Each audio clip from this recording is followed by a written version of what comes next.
Hi, I'm Emily. Hi, I'm Alex. And this is Girls Who Music.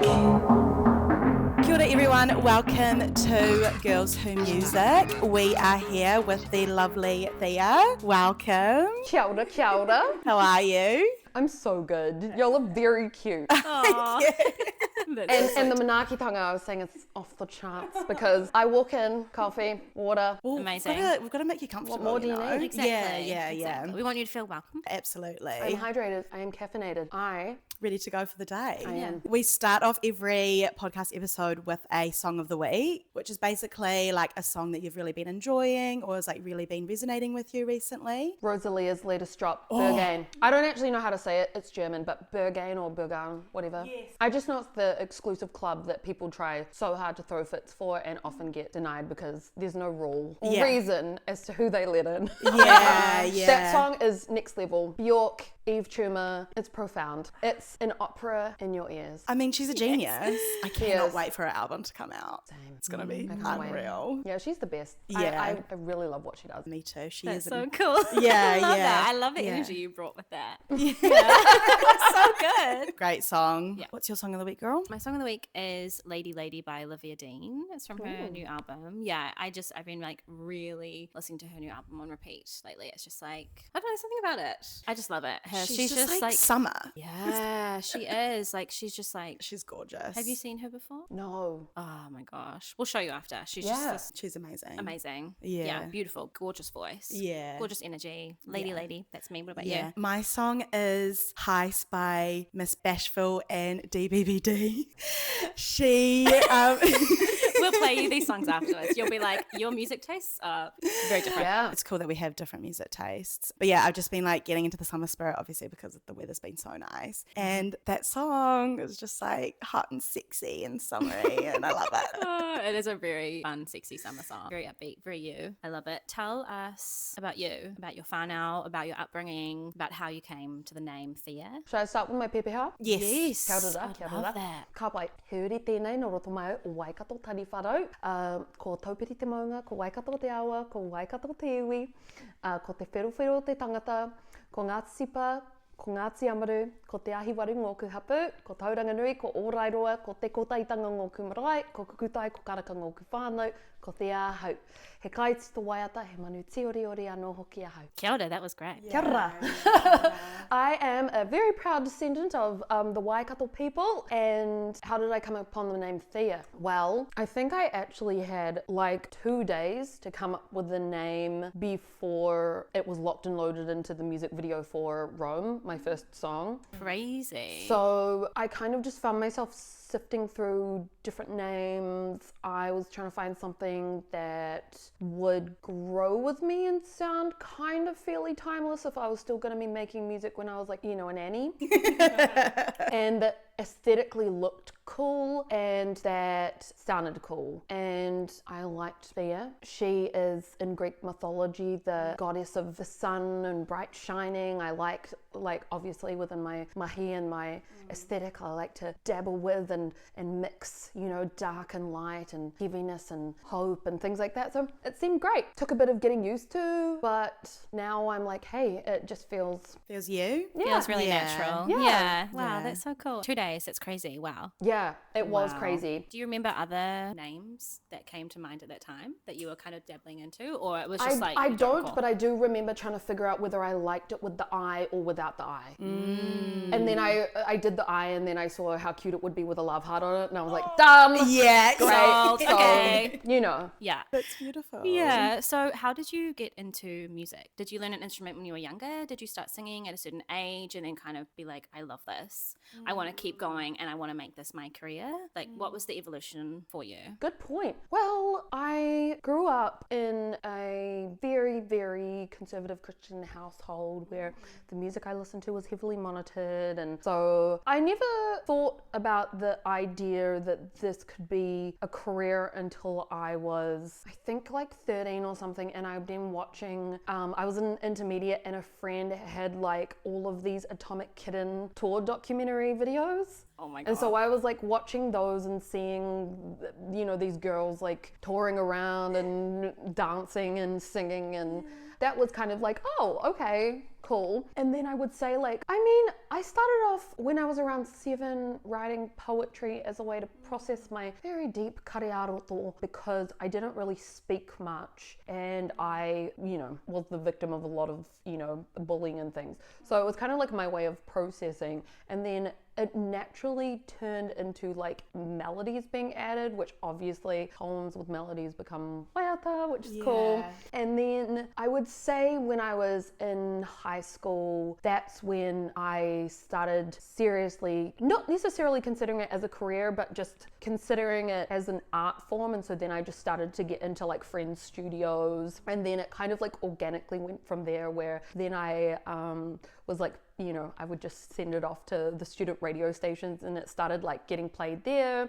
And these were just really kind of tinny songs, relatively speaking, but very experimental. And then eventually it grew into, before my first 2 EPs were released, I got signed to major label. Warner released them through that, and it was just a very abrupt welcome into the industry, and it went from there. But I would say I was raised to, follow in the footsteps, though I didn't fully understand, of my great-grandmother, because she was this renowned kaitito, or composer and performer. Wow. And so her daughter, my grandmother, Rangirara, kind of, I suppose, I just have no choice but to do whatever she said, which ended up being that I would stand and deliver her waiata tautoko at, pōwhiri, tangihana, everything like that. And often the waiata that I would be asked to sing was her mother's.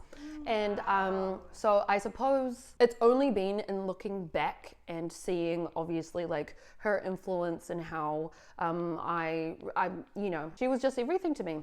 I didn't find myself particularly beautiful at all, and she was just always she just, everything that I needed, I think, to become who I am now is what my kui, my grandmother, instilled in me. And my biggest influence aside from her is, of course, her mother, my great-grandmother. And I'm at a point now where I would rather just quit music and go get a PhD and become a lecturer or a professor than do music if I don't get to do it my way, which is speaking about the kaupapa that are important to me from my perspective as wahine Māori, as a rangatahi Māori, and as wahine moi wahine, as a lesbian, with everything filtered through that. So that's pretty much where I'm at and what my journey has been. Wow. That's really beautiful. Thank you so much for sharing that with us. I feel really honoured. Yeah, same. It's really You're beautiful welcome. to hear. Thank Yeah, you. wow. That's so interesting that you say about your upbringing and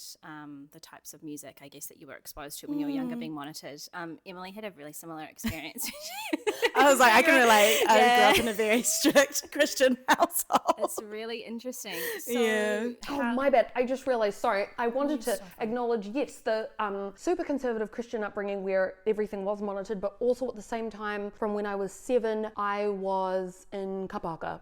So I would say both of those things, which are completely different worlds, were influential, because from the hymns and the Christian songs and from kapahaka, you're learning how to pick your harmonies, how to be able to sing with others, how to so I would say that has been a kind of perfect way to allow me to feel pretty well-rounded, though my music education in terms of secular music, which for the non-conservative Christian raised means non-Christian, I wasn't allowed to watch Pokemon, Dragon Oh my Ball God, Z. same. I had to be removed from the class when everyone was reading Harry Potter. So I was not really allowed much, lest I be tainted. But yes, I would say those two worlds, the hardcore ao Māori from my nannies, but then the hardcore ao Karaitiana from, home, has turned me into what I am today, whether that be by way of rebelling against it or embracing it. So wow. It's so interesting. And so obviously the music that you started creating at the beginning is obviously very different to the music that you are creating now. And from the sounds of it, do you feel more aligned with where you are now with your music? Oh, 100%. Like, you Yeah. know, in the early days, well, there's a reason that they call major labels machines. Yeah. Yeah. And I feel like the music that one is expected to make whilst in that machine is a certain direction, which means that it's like, well, I was instructed to make bangers, which obviously now I'm like, I understand that. I mean, anything can Be a become, banger, yeah, if it's given enough attention. Yeah. Agreed. It can be. However, there's obviously like a certain type of music which is like extremely palatable, not particularly controversial, if at all, and super mainstream. Yeah. And that's what I was, you know, encouraged to make, and that wasn't super enjoyable. And I did that for 2 EPs, but I kind of was already over it by the end of my first one. And it took finally being released from the label and like trying to unpack, you know, all of the programming that you receive, where it's like, you know, your value is attached to how many streams you get, of which I was given a very, very quick humbling by the fact that my first ever song went into the millions, and then everything after that didn't. And the fact that the only way I was able to deal with that was to realize that, yeah, it's just, you can't place your value on streams because things are constantly changing. And that's exactly why I don't want to be in the label anyways, because it's like 1 minute look at pop culture. It changes every quarter. Yeah. So Truly. one would be exhausted if you're trying to keep up with hip hop being pop 1 second, disco, whatever. So anyways, it was the coolest thing ever leaving. It was hard because you don't have almost like the guaranteed streams that you receive through a machine, but it was also incredibly refreshing because I was ready to just give everything up anyways. I was sick of pandering, sick of being told by a bunch of men what to do, and ready to have the space to explore and find out who I was as, you know, like a person, let alone the music that I wanted to make. And so I got space to do that, and it was the coolest thing ever. And what you have now is the result of that, which is my debut record. Yes. And it's everything I'd, you know, hoped that I could do. Which was forging a sound that I had only imagined, and to be able to actually like physically manifest that is fabulous. It's crazy that you've created this thing that you wanted to create, and it's everything that you wanted it to be. Yeah, that's it's so beautiful. Yeah. I cannot wait for it to be out like in the world. Like, oh my God, I literally got goosebumps. It's beautiful. Yeah, you should be so incredibly proud of yourself. Yeah. I am. I'm thrilled. I'm so thrilled. I'm like, if, you know, you get one chance to do a debut, I've done it, and it's exactly what I could have hoped for. So I'm stoked. I mean, I can see it too, like all the videos and everything. Like, you look really comfortable and in your own. So that's really awesome to see. Thank you. Yeah. I think the most empowering thing has been the fact that, you know, the process has been totally different. When I was with the label, it was almost like you're just popped into a room, given only 1 day. The song has to be completely finished, final vocals, everything. You do that sporadically. And those songs, which have been made by different people with no theme other than that I am singing them, are lumped together into like an EP. It's just so kind of chaotic and doesn't feel true to you either. Yeah, well, kind of. This is very harsh, and I'm not saying this is fact, but it's sort of soulless in a way because you don't really get a chance to breathe or carefully consider or even plan thematically what things you even want to speak about. Now I'm like co-produce every single song, obviously written them to intentionally be within the same world, thematically, sonically. It's just a joy. It's a total joy. That's beautiful. And that's why I'm very happy now. Yeah, you should be. Yeah, agreed. So can you tell us about the evolution of your album then, when you started creating it? Did you, when you left, so you're with Warner, when you left them, you know, how long before you were like, okay, I'm kind of ready to form this, to form my debut album? And can you talk to the title as well, the meaning behind it? Oh, yes, sure. Okay. So first of all, the title is like an abridged lyric from one of the waiata on the record called Pray For Me. And the full lyric is, I'm just a girl living in a savage world. And so therefore the record is called Girl in a Savage World. Yes. And the idea was playing on the tropes of the noble savage, which have obviously been put upon my people and many indigenous peoples around the world, where again the noble savage trope is like, you know, warrior gene, like that we're like inherently angry and fighters. It kind of removes intelligence, vulnerability, and reduces you to being like a caveman kind of thing, like very primal, and it completely strips us of our intelligence and the intricacies and the beauty of our culture and of our spiritual beliefs. And so within this album, I suppose the themes are obviously like really heavy on reflecting upon the traumas and the oppression of colonization upon my people, upon my tribe, upon my family. And so with the title, I wanted to flip the script on that and say, perhaps it is actually the colonizers and this world of greed, war, and capitalism that is savage and not us. Yeah. And that's the meaning of the title. Yeah. It makes sense. Like, the world is fucked, so to put it lightly. You know what I mean? It's just interesting to hear and to see the title like that. I think it's really cool. Yeah, it's awesome. Yeah, thank you. Yes, So that is yes. what I've found from a lot of, you know, the fellow Indigenous folks who've listened to the record or, you know, have heard the title. That's the immediate thing that comes to mind for them, and I'm like, great. Right. If you know, you know, and you probably will resonate with it. And if not, then I'm sure the obvious facts of the way in which the world and in particular this country is at the moment is enough to understand. Oh, absolutely. Can you tell us about when the album started and in terms of like a timeline, you know, how long did it take to kind of pull everything together? And like you say, thematically, how was that process of creating and then putting everything together? You know, there's lots to think about. Well, I think technically, so I wrote Bald Head practically the second that the coalition government came into power. It's one of my favourite songs for sure. Thank you.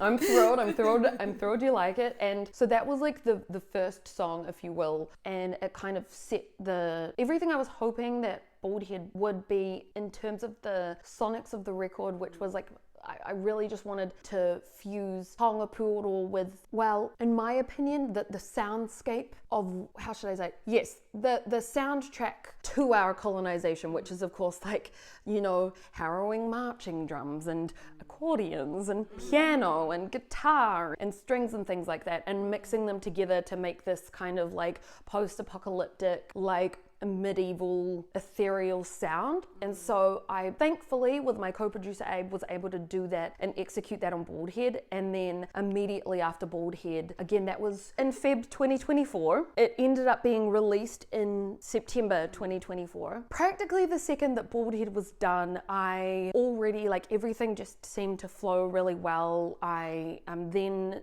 did Hoki Whenua Mai, Patupaerehe. By then I was in North America and I Picked a Flower from the Grave, already started coming up with My Sister's Hand in Mine, like ideas about it. And then I would have wrapped up all of the recording, all of the mixes and the masters by, I want to say, July this year or something, in order to get the vinyl process started. So all in all, I would say it's been about 18 months to 2 years. But some of the waiata, such as I Need an Angel, were actually results of like Zoom writing sessions during COVID. Oh, wow. So I did Pray For Me and I Need an Angel then, but of course they were sort of like in development and took their time, you know, whilst I was trying to find like the world and the kind of like sonic aesthetic and stuff. So, but all in all, yes, start to finish, I would say about 2 years. And before that, of course, I was like completely focused on launching Te Kahu, the debut record for that. And I credit Te Kahu as, with the idea, I guess the kaupapa of it was simply just to write waiata that would enable me to process the death of my grandmother and also to honor her by setting the soundscape to the kind of music she listened to, which is like doo-wop, you know. That's so lovely. And mixed with all of my favorite harmonies from like, you know, St. Joe's Māori Girls College. And doing that with the idea that I really didn't care if anyone even listened to it gave me so much agency and freedom and really enabled me to like actually quite literally find my voice, because I'd never really sung or allowed myself to sing high.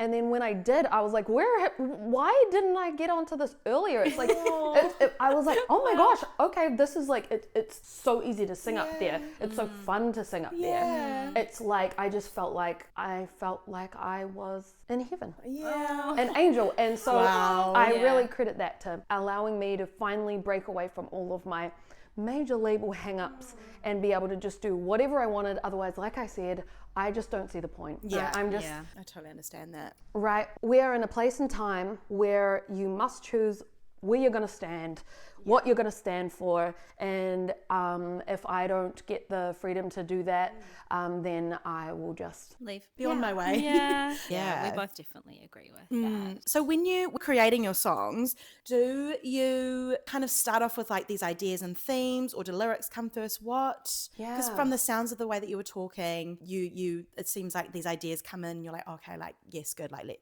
I wanna sing about this, and I'm interested to know your process. It sort of varies, but mainly it's definitely like held to the top line. Like bald head, for example, when I saw that man's head. No, honestly. And obviously immediately you think, well, I did bald head, which is obviously it's literal, but it's like, you know, this phrase that we've been saying for decades that stemmed from Rastafarianism. And so the second I saw that face and that head and that lack of hair and everything that this government, you know, represented, I just remember just playing with the phrase, and then that's when I was like, oh, Tay. And I loved the idea of being able to sing so sweetly and so pained about something so intense, and I liked the dichotomy of that. But previous to that, I'd been humming and thinking about, you know, the intro, which is the I cannot breathe, please step off of my chest, and reminiscing on a lot of whakatauaki, and like, for example, that was kind of inspired by the whakatauaki. Tango hia mai te taura I taku kaki kia waiata au I taku waiata. So like pluck the noose from my neck so that I may sing my song. So it was kind of like combined with that. And then subsequent waiata, like hoki whenua mai, I composed the haka first, and it's a kai ora ora, which is like a cursing haka. And kai ora ora literally means to like to eat someone alive. And so for obvious reasons, I composed that one and then kind of built the song around it. And then for Patu Paerehe, for example, I remember I was at this really cool Mexican cafe called Tiramia in Highland Park. I was sitting there. I loved the idea of doing like some kind of creepy medieval waltz, and using the metaphor of obviously Patu Paerehe, which are our, you know, fairy folk who are incredibly hostile towards intruders on their lands, as a metaphor for us as Māori upon colonization. And then I picked a flower from the grave, which is the final waiata on the record, and is like an ode to my great grandmother and all that she, you know, obviously must have seen with my grandmother, Ranirara, you know, being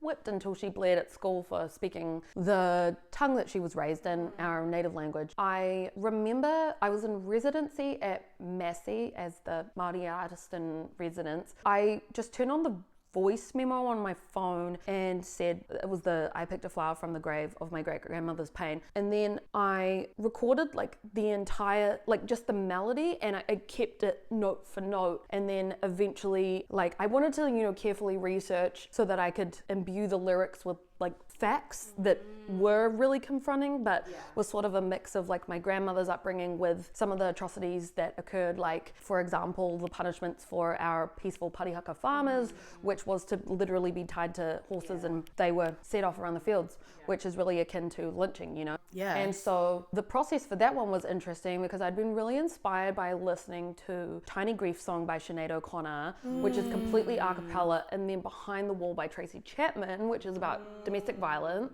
Both of those have no instrumentation, and it's simply like that. It's just a cappella. So I'd experimented. I kind of thought it's got to be like, I don't want it to have any music in it. I don't want people to feel comfortable. I want it to be confronting. I want it to be stirring. And so I did actually try placing some strings and things under it, but it just felt too palatable. strip that Yeah, away. yeah. So yeah, all in all, it always starts with the song or with the time signature, like the waltz, for example, and then I build the prod around it. So yeah, it's first and foremost, I would say, and maybe it just goes back to, our traditional way of writing songs. We didn't have guitars, we just, had ourselves and our taonga pūoro, was that. And I remember Gaga saying this as well. I really loved, I loved the sentiment where she was saying that a remarkable or a really strong song can have all of the prods stripped away and just be played on a piano, and it should Speak for itself. stand the test of time, be fine. Yeah. And so yeah, I feel like that's maybe the ethos that I tend to go along with, where if I can just sing it a cappella and you can still, feel it, then that's great. It's got good bones and you can build a world around it. Oh, that's amazing. I love that. You're so talented. Very, Yeah, wow, so very good. insightful to how you create, produce, and it's amazing. Thank We're you. both just like, whoa. I know. I feel genuinely honoured. So awesome. Oh, e mihi ana kia korua. Thank you. Thank Of you. course. There's a beautiful balance between vulnerability and strength in your music. Are those two qualities one and the same for you? Yeah, I mean, yes, I don't really think about it per se, because I feel like, again, I don't see the point in making anything. Yeah. For me personally, if I'm not going to be just like say it as it is and how I feel, I'm done with like censoring myself, hence why I am writing like I'm writing. So yes, I would say it comes naturally. I don't think about it in terms of the ethos of being vulnerable, because I feel like, just to say what you feel is, I mean, I know that means that you're vulnerable, but it's just honest to me. But I think I do carefully consider how I present the songs, for example, though. Like, I think, I wanted the record to ebb and flow and to have moments of like, there's rage throughout all of the songs, but I also intentionally, like I was saying with Patu Paere, for example, or with I Picked a Flower from the Grave, it's like the lyrics, if you are to read them, like a poem, then they're confronting and cutting and they are heavy, but I chose to present them in more of a lullaby, sweet way so that it hits even harder. Whereas there's other elements like the hakakaiora in Hoki Whenua Mai that are intentionally using, that healthy way of ancient expression, and the idea is that you really feel the anger, whereas for Patu Paere, I was kind of hoping that folks would listen to it and go, oh, that's a lovely waltz, and oh, what a sweet vocal, reminiscent of Patu Paere. But again, then when they actually, and then they'd be like, to the lyrics. did she just say the man that stole our land will perish and be destroyed? Yeah. But so that's kind of, it is intentional, but the vulnerability is just, You're like, it's not even a question. It just... No. Yeah. It's who you are, and it's, yes. I don't think I go, I'm going to be vulnerable. It's just, I'm like, yes, I'm going to talk about religious trauma, which frickin' is, it's not enjoyable to write like that, because I pay the consequences within my family and within those close to me. It's not enjoyable, but doing that is vulnerable, but at the same time, it's just what I see I need to do in order to process that and Totally. deal with it. It's cathartic, I'm assuming, for you to go through that process of writing and getting it out there. A form of therapy, in a way, do you think? Sometimes it is the opposite. Yeah. I remember doing Reliving Pray it. For Me, receiving some messages from my loved ones Yeah. and going, Yeah, I wish I that's didn't hard. write Write this. that, I yeah. knew this would happen. Yeah. I freaking knew it. So sometimes it is... Really difficult to then go through those experiences again. Yeah. Well, I suppose it's like, it's more, yes, songwriting is a way for me to be able to process very, very deep and painful feelings and memories that I haven't allowed myself to even like ponder because it's just too hard. And I understand I'm going to pay the consequences of releasing that publicly. But I suppose some elements are therapeutic, like when I perform Hoki Whenua Mai on the other side of the world to, surrounded by fellow Indigenous folks, and they're just like, so there, so understand, that's amazing. But then it can also be incredibly painful when sometimes you're like performing and then you just have a moment where things from your past or your childhood that Come back. you're literally singing about. Yeah. Yes, Yeah, that can be that's like so really painful. But also you must feel that in order to, well, for me anyways, in order to even write the song in the first place. Yeah. It's just, I think that it's like, I'm just saying I don't enjoy, sometimes I do, like writing Boardhead was enjoyable because I was like, yes, this is so good. I'm doing exactly, I want them to hear it. I really, I want to cause that stirring and a little bit of that controversy in order to allow people to listen and start thinking. But yes, sometimes like I said for Pray For Me, I was like really, like, yes, I'm so proud of myself. And then once it got released and then I started receiving, oh, you should have talked to me about this. Was this about me? Is this blah, blah, blah? And I was like, damn, like I knew it would be hard processing my own emotions, but I didn't expect to be having to, answer for everyone else. It's like, geez, You're just, that's that tough. was frustrating. Yeah. Really frustrating, Sometimes I regret it, but then I take some time or perform it overseas or receive messages from other folks who've been indoctrinated in these like culty systems of power, and then you're like, okay, there are other folks, like I'm not fully living in a vacuum. There are other folks who validate this and have felt the same way, and it's not just self-serving me doing this waiata and writing this out, because it's not enjoyable receiving negative criticism from folks who are from church or that it's really not, it's not fun,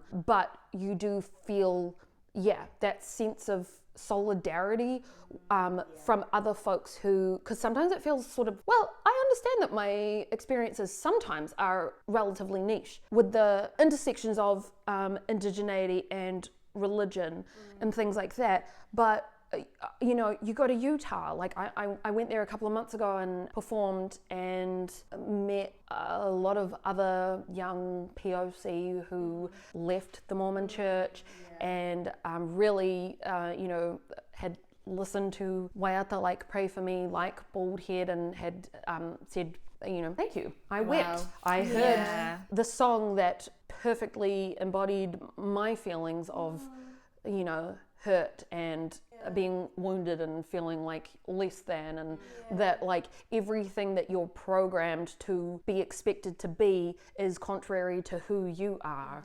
As a person. So it is damn difficult, but you have moments like this where I'm speaking with people who've taken the time to listen, who really embrace and hear what I'm saying and are open to it, Yeah. Of course. Yeah. It's also so interesting because we obviously didn't know about your upbringing. And so then having that like context, now I'm like, okay, I'm gonna go and re-listen. It's just interesting. Yeah. Everything that you've been through, it's really beautiful, really refreshing to hear from you. Yeah. Oh, yeah. thank you. So much for taking your time out of your day to come and chat with us. Your very busy schedule. Yeah. Is out. You guys too. Thank you. Oh my God, of Thanks course. for supporting and Absolutely. for listening and coming with beautiful questions and open minds. Yes. Fabulous. Of course. It's great. We've loved chatting to you, loved getting to know you and just hear about you, hear about how you create and Your everything. artistry. Yeah, it's beautiful. Yeah, and we're really excited for the album to be out. We will put Theia's details down below and check out her new album. Thanks so much. Bye.